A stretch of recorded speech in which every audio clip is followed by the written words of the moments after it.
जय श्री कृष्णा। राधे राधे दोस्तों, आप सभी का दिन शुभ और मंगलमय हो। आप सभी पर भगवान विष्णु की कृपा सदैव बनी रहे। आज की वीडियो में आप सुनेंगे माघ मास महात्म्य का अध्याय 20। पिछले वीडियो में आपने सुना था अध्याय 19, जिसमें आपने सुना था कि किस प्रकार से लोमेश ऋषि ने देवधूति नाम के वैष्णव ब्राह्मण के कर्मों का विवरण किया था कि किस प्रकार से वह सरस्वती नदी के किनारे रहता था, किस प्रकार से वह भगवान विष्णु का पूजन करता था, उनका ध्यान करता था, वह आत्मा को स्थिर रखता था, गर्मियों में सूर्य की तरफ देखता था, वर्षा में खुली जगह पर तपस्या करता था। इस प्रकार से उसका शरीर सूखकर हड्डियां मात्र रह गई थी। उस प्रकार उसको तप करते हुए वहां पर हजारों वर्ष बीत गए थे और तप के प्रभाव से उसका शरीर जो है अग्नि के समान प्रज्वलित हो गया था। ये सब तपस्या से प्रसन्न होकर भगवान विष्णु ने उसे दर्शन दिए और कहा कि तुम अपनी इच्छा से कोई भी वर मांग लो, मैं आपसे अत्यंत प्रसन्न हूँ, तुम मेरे परम भक्त हो।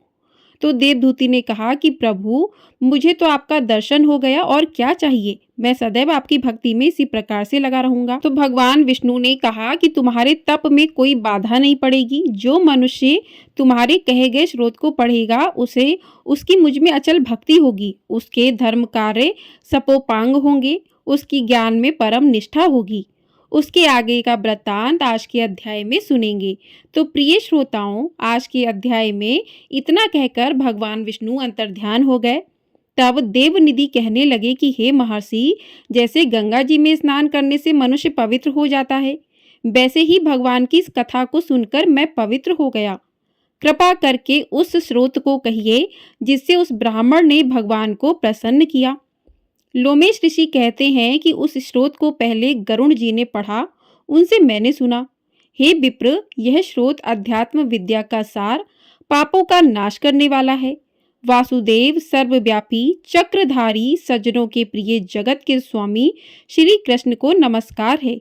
जब स्तुति करने वाला विचार करे कि सभी जगत विष्णुमय है, तो किसकी स्तुति की जाए।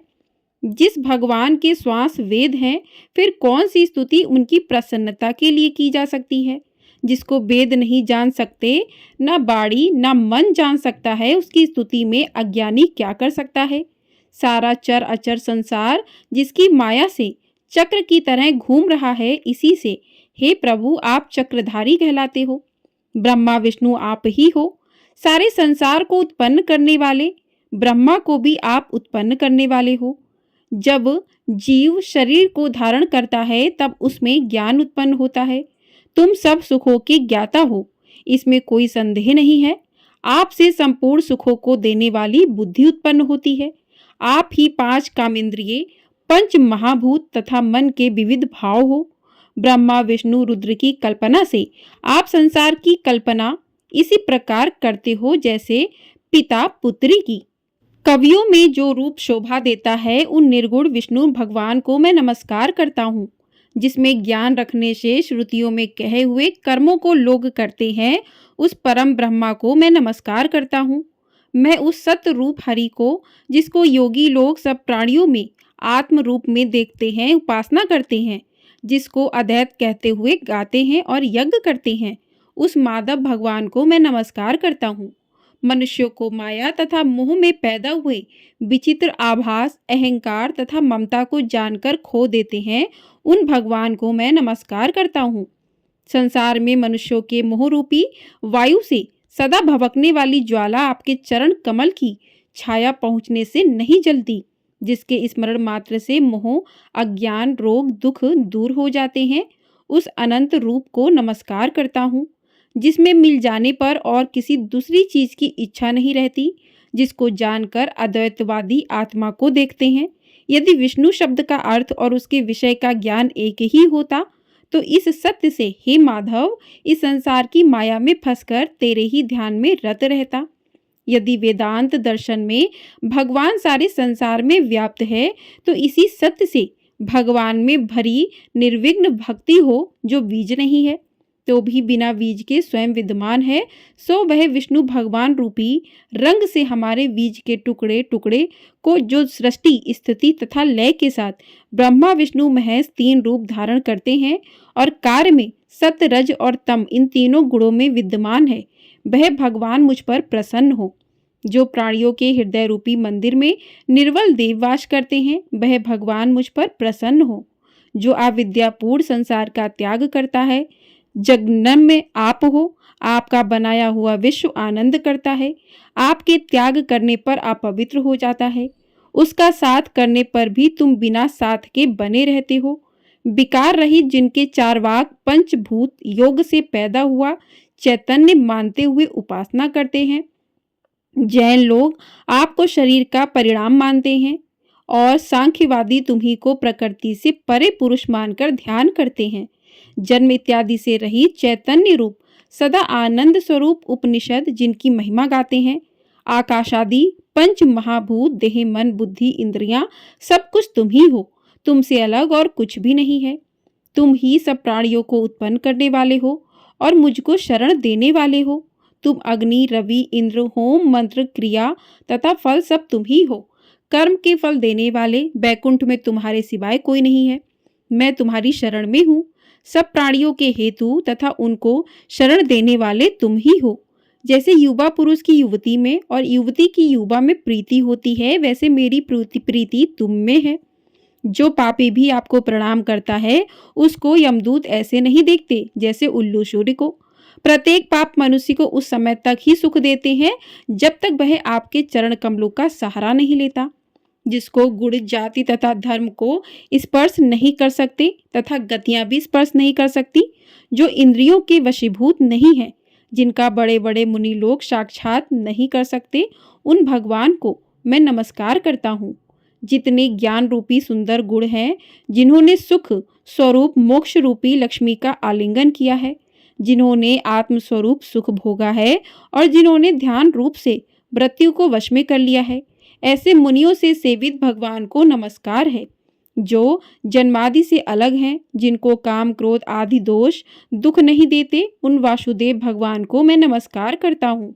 जिनके ज्ञान की गति से अविद्या रूपी मल शुद्ध हो जाता है, जिनके ज्ञान रूपी शस्त्र से संसार रूपी शत्रु का नाश हो जाता है, उन दुखों के नाश करने वाले को मैं नमस्कार करता हूँ। जिस प्रकार सब यथावर जंगम संसार को उत्पन्न करते हैं, इसी सत्य से भगवान मुझको दर्शन दे। इस प्रकार उसकी सच्ची भक्ति देखकर भगवान ने प्रसन्न होकर उस ब्राह्मण को दर्शन दिए और ब्राह्मण की स्तुति से प्रसन्न होकर तथा उसको वरदान देकर भगवान अंतर्ध्यान हो गए और वह ब्राह्मण कृत्य होकर भगवान में लीन हो गया और शिष्यों के साथ स्रोत पढ़ता हुआ तपोवन में रहने लगा। जो कोई स्रोत को पढ़ता अथवा सुनता है, उसकी बुद्धि पाप में नहीं लगती और ना ही बुरा फल देखता है। इसके कीर्तन से मनुष्यों की बुद्धि मन और इंद्रियां स्वस्थ होती हैं। जो भक्ति पूर्वक इसके अर्थ को विचार कर इसका जप करता है, वह वैष्णव पद को प्राप्त करता है। इसके सदैव पढ़ने से मनोवांछित कार्य सिद्ध हो जाते हैं, मनुष्य सुपुत्र पाता है तथा धन पराक्रम और चिरायु प्राप्त करता है। इसके पाठ से बुद्धि धन यश कीर्ति ज्ञान तथा धर्म बढ़ते हैं। दुष्ट ग्रहों की शांति होती है।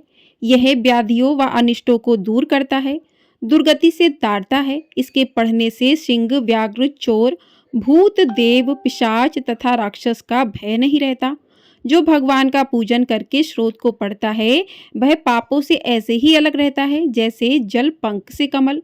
जो इस स्रोत को 1 काल 2 काल या 3 काल पढ़ता है, वह अक्षय फल प्राप्त करता है। जो मनुष्य प्रातः काल इस स्रोत का पाठ करता है, वह इस लोक और परलोक में अक्षय सुख पाता है। वेद दूती का बनाया हुआ यह स्रोत भगवान को अत्यंत प्रिय है और भगवान के दर्शन कराने वाला है।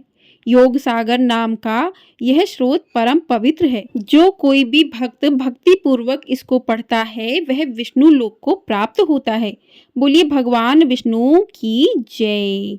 अब इसके आगे के अध्याय में आप विशाक्ष मोक्ष की कथा कहते हैं, उसको आप आगे के अध्याय में सुनेंगे।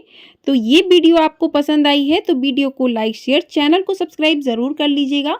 आपको हमारे चैनल पर गुप्त नवरात्रि की कथाएं प्रतिदिन सुनाई जा रही हैं। 10 महाविद्याओं की अलग अलग कथाएं सुनाई जाएंगी। तो आप यदि इन कथाओं को सुनना चाहते हैं तो चैनल पर नए हैं तो चैनल को सब्सक्राइब जरूर कर लीजिएगा, जिससे आपको सभी कथाएं समय से प्राप्त हो सकें। और इस वीडियो को लाइक ज़रूर कर दीजिएगा। आपका एक लाइक हमारे लिए बहुत अधिक महत्वपूर्ण होता है। दोस्तों, जब आप लोग लाइक करते हैं तो लगता है कि आप लोग हमसे जुड़ पा रहे हैं, तो वीडियो को लाइक तो अवश्य ही कर दिया कीजिए। और कमेंट बॉक्स में भगवान विष्णु की जय भी अवश्य लिखिएगा। बोलिए भगवान विष्णु की जय।